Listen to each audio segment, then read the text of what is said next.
Shelly Miscavige. She has not appeared in public since 2005.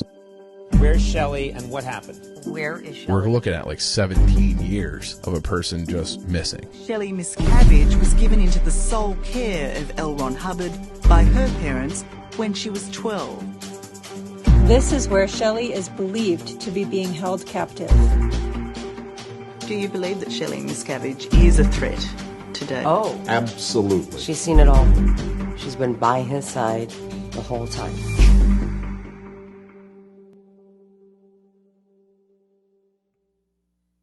Welcome to the channel. Thanks for joining us today.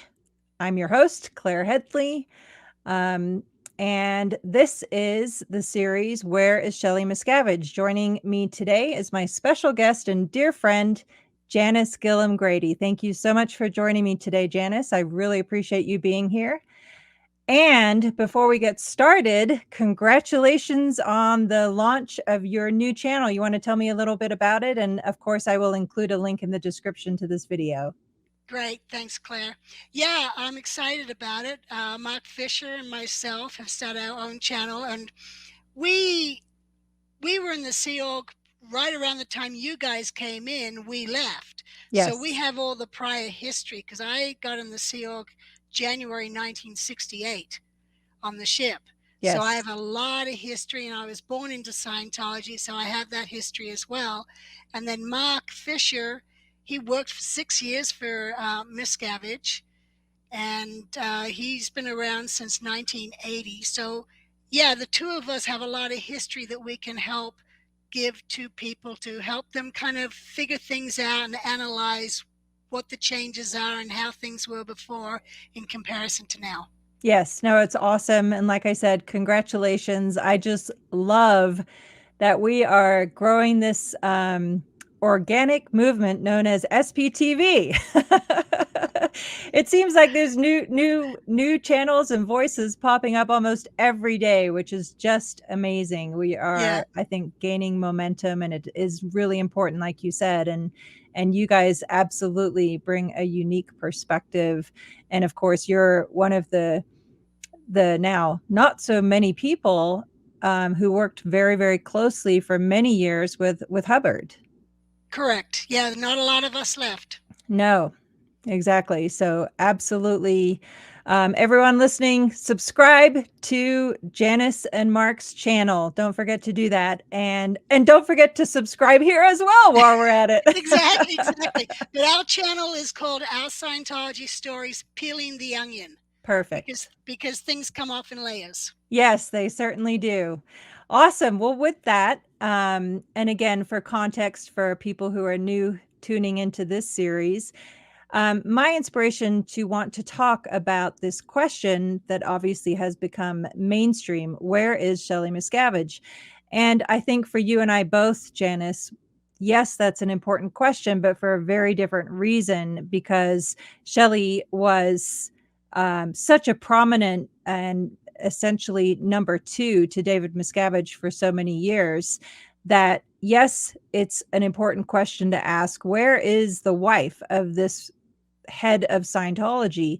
But more impactfully, for those of us who worked with and knew her personally, what happened to his second in command? What has he done with her? And I don't think it's any mystery to us, which we'll be discussing here shortly. But to me personally, it epitomizes many of the things that are wrong with Scientology in today's world. Now, was she actually second in command? She wasn't just an assistant? No. I mean, she was his, meaning, yes, she was his assistant, but she acted on his behalf, was with him 24/7 at every single meeting. That's what I mean. Like, you know, so between Miscavige, Shelly, Larice, they were always very prominent figures. Shelly was at every event. She was at every management meeting Miscavige had at the base. She was at every event meeting. That's what I mean. So yeah, she wasn't the head of a management organization, but in terms of seniority at that base, she was absolutely number two. Okay. Yeah, That changed after I had left. I see. Yes. Interesting. Awesome. Well, getting into it, where I'm have been very much looking forward to this conversation is that you've known Shelly since when? I think she came aboard the ship when she was 12, Okay, so that would have been 72. makes Yeah, sense. I Yeah. knew her sister, her mom and her sister came to St. Hill in 1967. Yes. And they actually, because my mom was in the Sea Org, we had an extra room in the house, and they rented that room from us. Oh, okay. Yeah, so Flo, the mother, she was always on course or at St. Hill late or going to parties, and she had 10-year-old Clarice with her. And Okay. so I was 10, my sister was 11, 12, and my brother 13. So she had a built-in babysitter to just leave Clarice at home with us. Huh. And And how long was Flo there at that time? I don't remember, maybe 6 months that they Okay. stayed with us. Which Yeah, still is kind of shocking given that so Shelly was what, 2 years younger than Clarice, and then yeah, she has an even younger sister, yeah, Camille. Camille. Yeah. So And they she were left behind in Texas with Bonnie, the okay. dad, to take care of while Flo came to St. Hill with Clarice, the oldest. Wow. Yeah, Yeah, Clarice. as a mom of 3 kids now, that's unthinkable to me, just, side comment. Well, at St. Hill, the parents were all on course or working, and the children were wild. Yeah, We were all left on our own. yeah. And what were your impressions of Flo out of interest? Not to sidetrack off Shelley, but Yeah. I'm curious about that part of Shelley's story. Yeah, as a child, with her leaving her daughter always with us, I kind of thought she was irresponsible because she didn't put Clarice in school. Hmm. So my brother, sister, and I go to school, and Clarice would just sit at home and do nothing because Wow. we didn't even have a TV in England. Yes. So Clarice would just have to read books or do do puzzles, jigsaw puzzles, or whatever. But yeah, she just left her there at home doing nothing at 10 years old Wow. in a foreign country. And yeah, so Clarice would just wait for us to get home, and then she'd have playmates. And then Wow. after they left, I didn't see Clarice again until 1970. I think she showed up on the ship. Okay. So she would have been 14 at that time when she came to the ship. Okay. And yeah, and Shelly and Camille had stayed with the parents, I guess. And even that actually connects another dot for me in terms of Shelley's story, because I didn't realize Clarice went to the ship ahead of her. So Yes. 2 years ahead of her. Yeah. So there was probably an allure from Shelley's perspective of, oh, my older sister, and look at all the fun she's having and all the, yeah, she's working directly with Hubbard. So there was probably an appeal there built in by virtue of Clarice, I would imagine. Right. Right. Okay. Well, and also Shelley was, from what I've heard, from someone who used to go to school with her in LA, Shelley was pretty much dumped by her parents at the Folo in Pac, Okay. and was on her own with no parents with her. And then Kimma Dunleavy, who was married to Tony Dunleavy at the time, later became Douglas. Kimma took a liking to Shelley, Okay. and kind of took on that motherly figure with her. And then, so when Kimma went to the ship, she ended up working to help get Shelley to the ship. I see. And became her legal guardian because she knew she was just left on her own in LA. Wow. Okay, I didn't know that part either, that Kima was her legal guardian. Yeah. Okay. Kimma stood up and took good care of Shelley. That's awesome. Yeah. So tell me about your experiences with Shelly on the ship. And I know, by the way, I'll just say, I know people are kind of all over the map on experiences with Shelly. So don't hold back. I just, I'm just here to learn more about Shelly's life. Like I said, Yeah, well, I didn't say this to you, but I worked very closely with Shelly in the 8 years that I was in Religious Technology Center. For 4 of those years, she was running me directly. I would report to her with my battle plan, my list of what I was going to do for the right. day. And good, bad, whatever. She's a real person, and I just don't think anyone should have just be vanished for 18 years. So, I absolutely agree with you. No yeah. matter how much you like or dislike Yeah. someone, that should not happen. Yes. Shouldn't. Absolutely. And that's not what Scientology was supposed to be about, Right. treating people like that. You just don't do it. Yes. But yeah, on the ship, when Shelly came, of course, she had her older sister, and Clarice was happy to have her there. Shelly was considered a messenger in training because that's what she came to do. But as that, she gets assigned different jobs around the ship. So she would be a tech page and run around and do things for the case supervisor or for the tech sec or the director of processing. And at one point, she then became the messenger for the aides. And she Okay. would run messages for the different aides and go get them things or get them somebody, kind of like a Commodore's messenger, but for the aides. Okay. And the aides at this time was obviously management separate to Hubbard's messengers. Yes. Right. Yeah. They were all on the same deck, and the messenger sat outside Hubbard's office, and he would call messenger, and we'd go running in there and, do whatever he needed. And the aides, she sat outside the aides area, and they would call for her, and she'd go do whatever that was needed. Okay. But by the time, towards the end, well, she came in 1972. And then in September 72, she wasn't a messenger yet, but we all moved ashore in Tangier. And we lived in Tangier until early December. Okay. And though some new messengering trainings were pulled to Tangiers, Shelly was not one of them. Okay. And then when we all left Tangier and came back to the ship, Hubbard had already gone to New York. Okay. And so he was in New York from December 72 until September 73.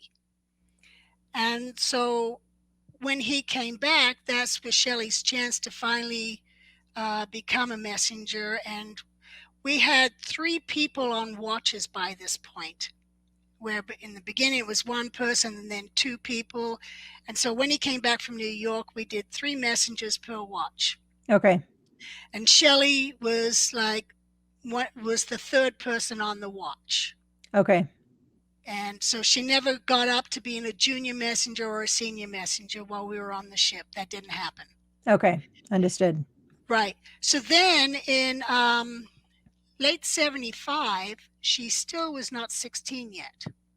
And we moved ashore to America. So one of the staff from the ship had been a high school teacher in New York, Rich Cohen. Mhm. And he had to set up a school in Daytona. And so Shelly had to go to school in Daytona with Rich. And then when we moved to Clearwater, she had to go to the Clearwater High School.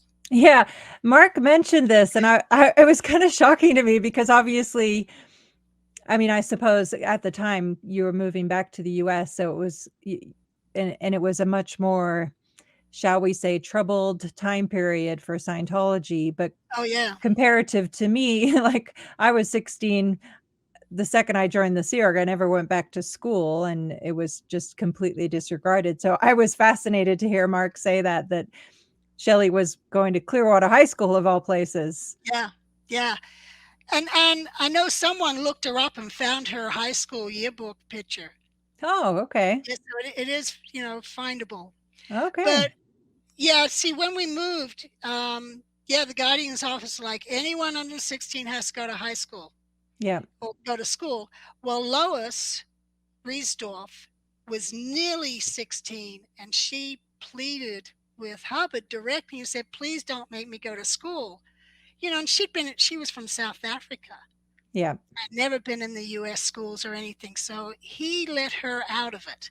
And so she moved to King Arthur's Court, where we were living in Dunedin, where Shelley had to live at the Fort Harrison, her and Mark Yeager, and go to school from there, because they had to get up at 6 in the, catch the bus at 6 in the morning or something ridiculous. So Shelley was not with Hubbard as a messenger during that time we were in Clearwater, because she had her schooling. And then after school, they'd do their homework, and then they'd work on, chasing up programs or compliance for things. But the priority for them was school. Okay. I understand. Interesting. And then, so what was the next significant event? When was her birthday was what? January, I think? Yes. Yeah. So January 77, she would have turned 16. And as soon as she turned 16, I was in charge of the CMO in Clearwater at the time, and I sent her over to La Quinta in California. And that's what we called Winter Headquarters, or SU, as in S Special Unit, or just S. Yes. Or Over the Rainbow. It had all sorts of different names. I know, it was always so confusing reading the advices. I'm like, and by advices, I mean, of course, you know what I'm talking about, but there's thousands and thousands of documents written by Hubbard, and there's all these different locations, and they were all secret. So you could never, even when I was reading them 20 years later, it was, I'd constantly have to be looking at, where was this again? I don't remember. Right. Yeah, so early 77, Shelley goes to La Quinta, and she's there as a messenger in training, and, working directly with Hubbard as a trainee. And then in July, so it's not a long period, but in July was when the FBI raided the Guardian's office, and Hubbard took off to Sparks. Right. And so there was that whole time period there where he was not at W. And so we all stood phone watches. And what I mean by that is we sat in one of the little kitchen areas off the library with a telephone, and we waited in case it called. And then we all worked on Revolt in the Stars. Script came down. And so when you're on those watches, we all had to work on typing it out into script format. Okay. So that was something we all did, and Shelley would have been part of that. And then January 78 is when Hubbard came back to the base, to W. And so Shelley was then back on watches through that. And she was, help him in his office or down at Cine, because most of his time was spent trying to do the films. Yes. And she was like the third messenger on the watch. Okay. She was still a messenger in training, or maybe just moved up to junior messenger status. Okay. Yeah. Yeah, it's interesting talking about messenger training, because Shelley ran that in later years. Like she was doing messenger training with me in, I think, the early 2000s or late 1990s. She was always the only person that kind of tried to keep that messenger training idea alive, I think. Right. Interesting. Okay, so let me ask you this, because this is a question that I've had during the course of doing these interviews about Shelley. So even though she didn't become a senior messenger, undoubtedly she worked way closer with Hubbard than David Miscavige ever did. Would you agree with that? Yes. Yeah. Yes, she did. Do you think that he is jealous of her about that, or made to feel insecure? No. No? Not at all. Okay. No. He's smarter than her. And he catches on fast where she doesn't catch on as fast. And I never found her to be a great executive. She did not make some smart decisions. Like, what would be an example? You know, I remember, I don't have a specific example, Okay. but in probably around 82, I think, I was the action chief. I'd been busted and coming back up the ranks, and I was now the action chief. So I ran missions into, management or wherever it was needed. Yes. And we were just starting to do the geo missions at this time with the geo takeover. Okay. And Shelly had, by default, had become the commanding officer of the CMO Gold. Okay, yes. Because my sister-in-law, Doreen, had blown, and she was the actual official CO. So, and Shelly had been her deputy or something. Okay. Anyway, I was talking to my brother, and my brother gave me his motorbike, gave me his waterbed, and I'm like, something's going on that he's giving me everything. So I went down, I was talking to him, and just, you're not allowed to say you're leaving. Right. And I kind of got that he was leaving.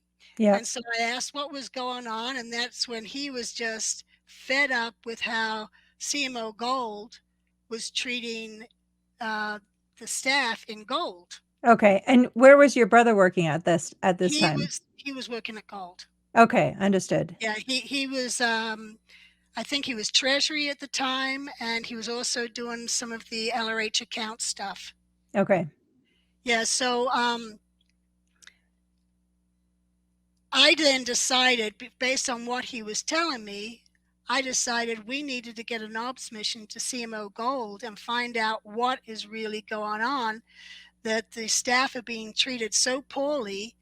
And here's my brother, a seasoned vet, who's like just fed up with what's going on. Yeah, and by ops mission, for people listening, explain that in easy terms. That is where you send someone in to observe and see what's going on. Yeah. And they report up. So as action chief, I'm okay, I've got the authority. I'm going to do this. I'm just going to originate this mission and do this. Okay. And Mark Yeager was my boss at the time. And I told Mark, he was the chief officer CMO, and I said, Mark, I'm going to fire an ops mission into CMO Gold and see what's going on there, because something's not right. Okay. And he's like, okay, well, we've got to run it past the CO, the commanding officer, John Nelson. So I go, okay, well, come in and give me backup. So Yeager and I go in to see Nelson, and I tell him what's going on. I want to send a mission in to find out what's happening in CMO Gold under Shelly. And John Nelson's response was no, because he didn't want to have to deal with DM. Okay, because they were married by this point. They were married by this point, and DM was in LA, working on trying to get an all clear for LRH so that all the legal was handled so LRH could come back to the base. Okay. And also working on the geo takeover. So Nelson was like, no, don't do it. So I stood up and I'm like, with or without your permission, I am firing that ops mission. And I walked out. Yeah. And I went into my office, I grabbed Mo Samuels and I said, Mo, get in briefing now. You got to get in there because by tomorrow I might not be on post. Oh boy. So that's awesome that even back then you weren't afraid to step on anyone's toes. I had a bad habit with that.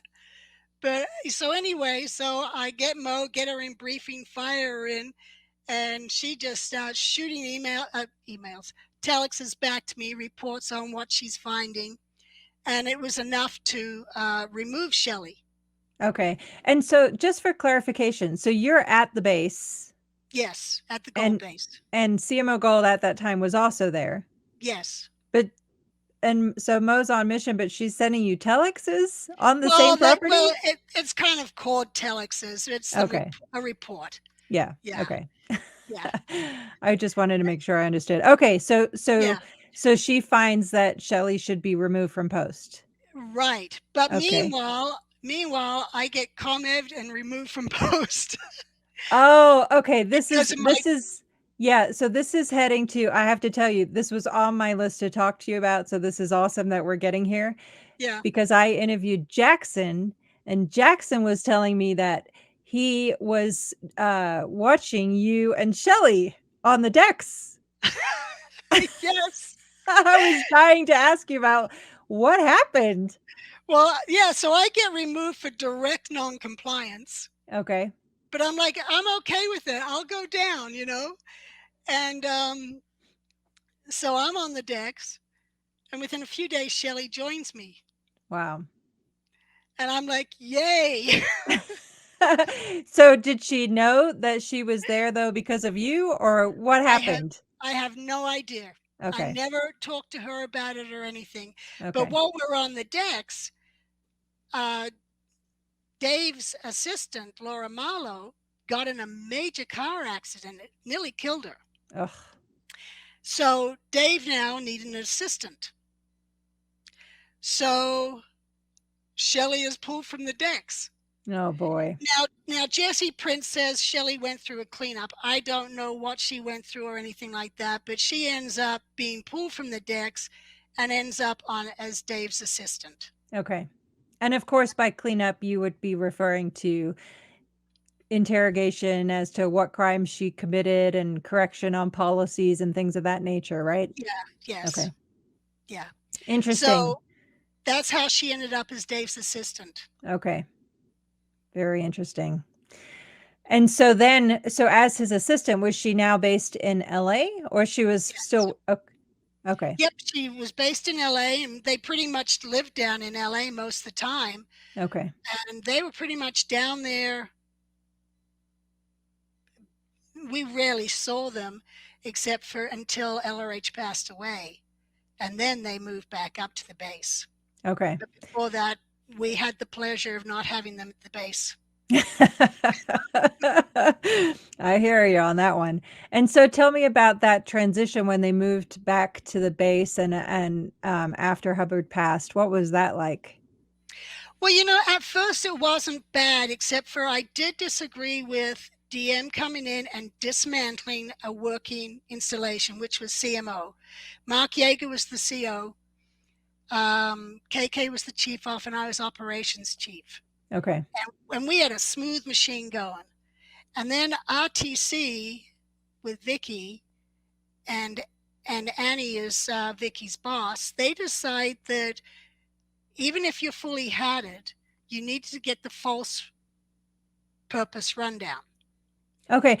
Wait, hold on. Sorry. Let's just back up for a second. You said Annie was Vicky's boss? Yeah. From what position? Annie was the inspector general. Annie the broker. Wow, I did not know that she held that post. Vicky reported directly to Annie. Annie was the inspector general, and then things kind of changed around to that loyal officer, and Vicky took the title of inspector general. I see. Interesting. I did not know that Annie was at any point in part of Religious Technology Center. Yeah, well, they were there as her execution arm. Okay. RTC was, yeah. Yeah. Interesting. Okay, sorry. Go ahead. I just didn't want to pass over that. So what happened is RTC is now saying you're no longer fully hatted unless you've had the FPRD, which is false purpose rundown. Yes, to find your evil purposes behind any crime you've ever committed. Right. So we were all fully hatted, and suddenly we're no longer fully hatted, and all the bonuses go away because we're not fully hatted. Okay. Okay, so then Vicky starts gunning for Mark Yeager, who's the CEO of the CMO. And Mark was very good. Mark was the type of person that he followed the policy, and you had no way off that job unless you got promoted. Otherwise, you went to cramming, you went to ethics, whatever it was to make you do that job. He was very good at trying to keep things stable and people on the jobs for longevity. Okay.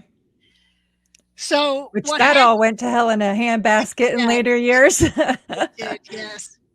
Yeah, I must say, Jaeger was one of the best bosses I ever had. Interesting. Yeah.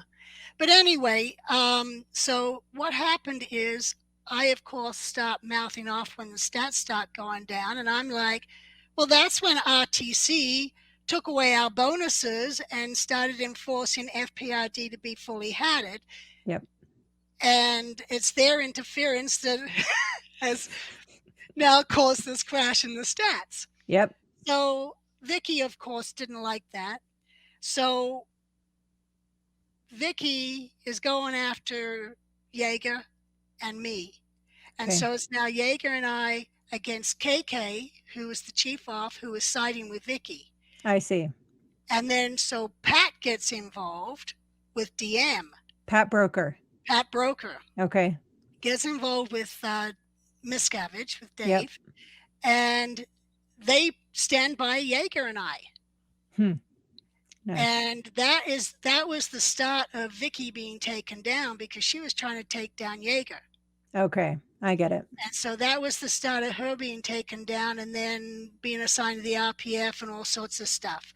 But I never got full details on it. But I just know that Dave came to me later and he said, you were totally correct on the date coincident on the international stats. Interesting. And he and Pat both supported me on that. Okay. The more I hear, I must say, it feels like this very complex game of chess being manipulated by Miscavige to systematically and carefully remove all key players. Yeah, well, I with what was happening at that time, I totally agreed with it. Yeah. You know, because RTC was just getting too big, too involved. Oh yeah, and I'm not saying that what you're saying was wrong. I'm saying probably you didn't see where it was headed either. No. Right. But I did disagree then so that's when DM then decides he's coming up to INT and he reorganizes and he takes over RTC and he moves Jaeger from CO up to the IG admin. And which was a position in Religious Technology Center. Yes. Okay. Yes.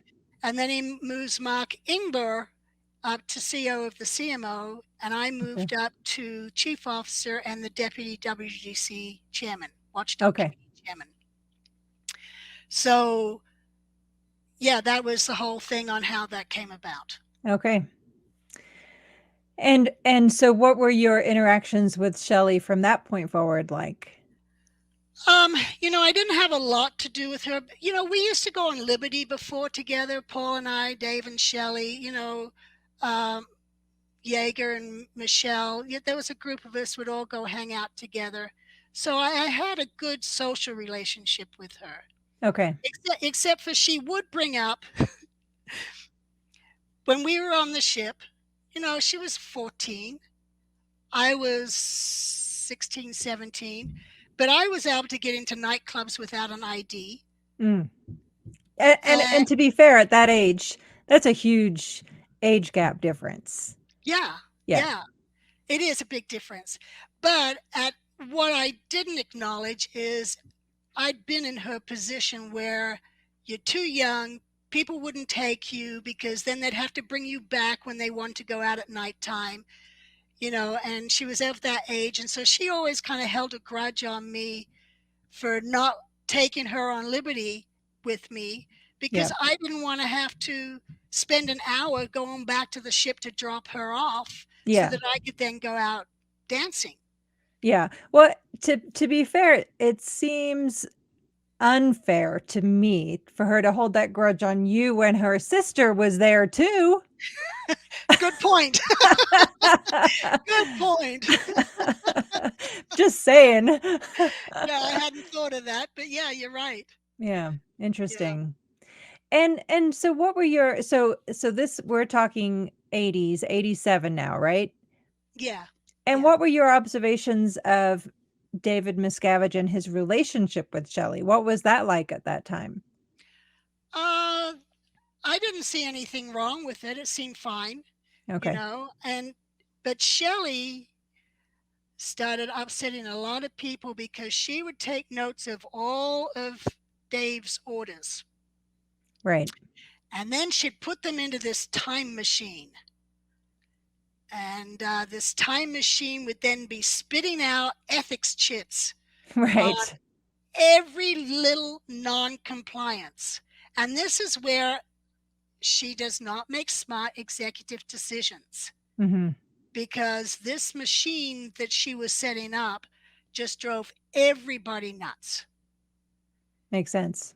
And people would have to go to Dave and complain that Shelly's pushing me to do these stupid little orders when you're telling me to do this. And Right. she's chitting me and sending me to ethics when I'm trying to concentrate on this bigger situation here.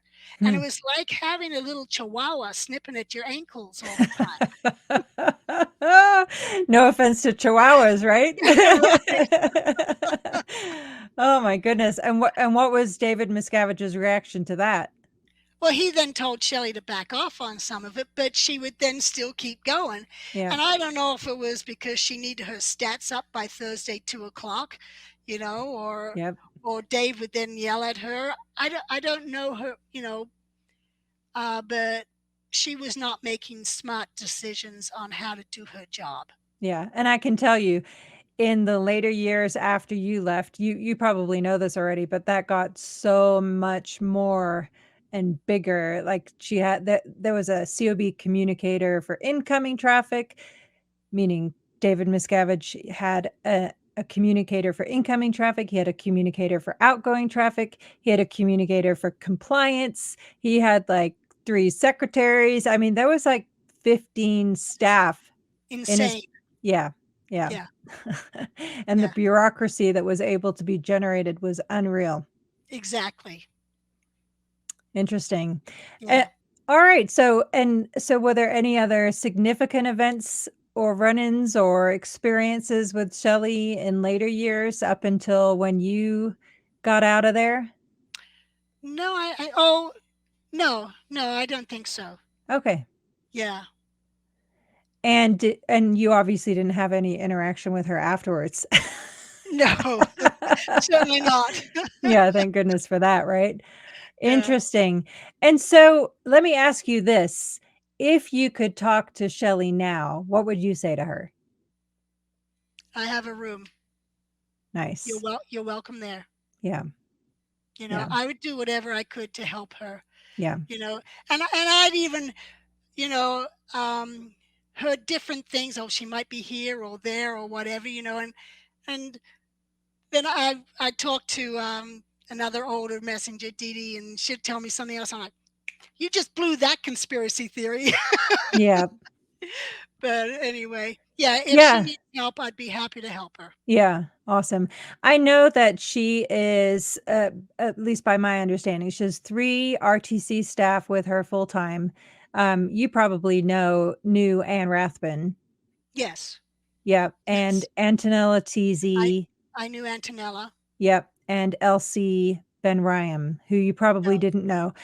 No. I knew Elsie since I was like 10. She was in the cadet org in the UK, and she was from France. But either way, in later years, she became part of Religious Technology Center.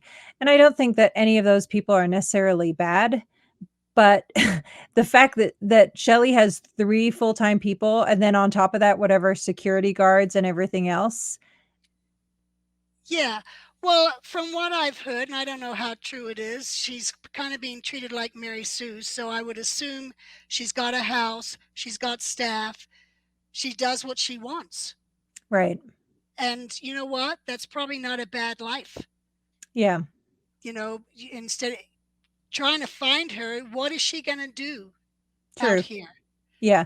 She's probably settled in and she's comfortable and she's with her friends and she doesn't have to see her husband, so. I would hope so, though you think if she were happily living her life out, wouldn't Miscavige take advantage of that to shut down this question of where is Shelly? No, because you wouldn't want anyone to get a hold of Shelly or find out what their relationship is, because you got to remember they're in California. 50% of his is hers. True. So if there's a divorce, she takes half those millions. Right. And then also, if there's a divorce, she can be subpoenaed and say where all the skeletons are. True. Yeah. And that is a very valid point. Yeah. So it's better just to keep her happy, living out her life with friends. Yeah. Did you know, by the way, that she always was stressing the policy letter, the responsibilities of leaders, like she was Manuela? Oh, no, I didn't know that. Oh, yeah, that was in No. later years, but it was just interesting because it talked about Simon Bolivar died in a ditch because people didn't flow power to him as they should have been, and Manuela should have been holding him up on a pedestal, and whatever, all the things, the extensive things covered in that policy. Shelly was pretty fixated on that, I would say. Wow. No, I did not know that. Yeah. Anyway, interesting.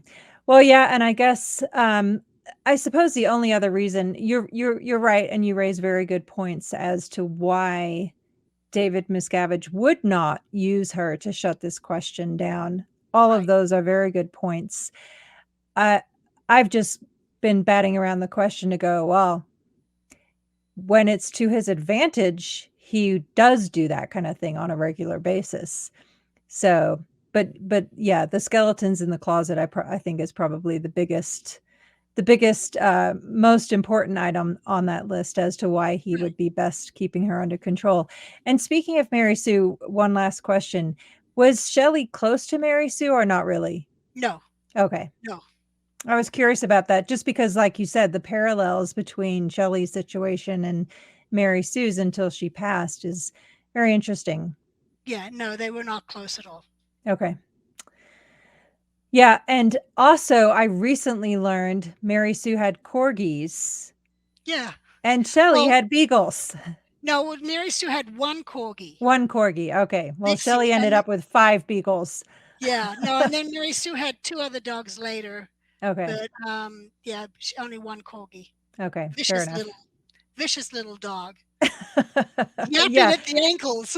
Yeah, that's how the beagles were. There was a few times, like one time, the woman that was the director of communication for Religious Technology Center went up to Shelly's office to drop off some mail and got attacked by this beagle, and we had to get her she had to get a tetanus shot. I mean, it was bad. Wow. Yeah. Wow.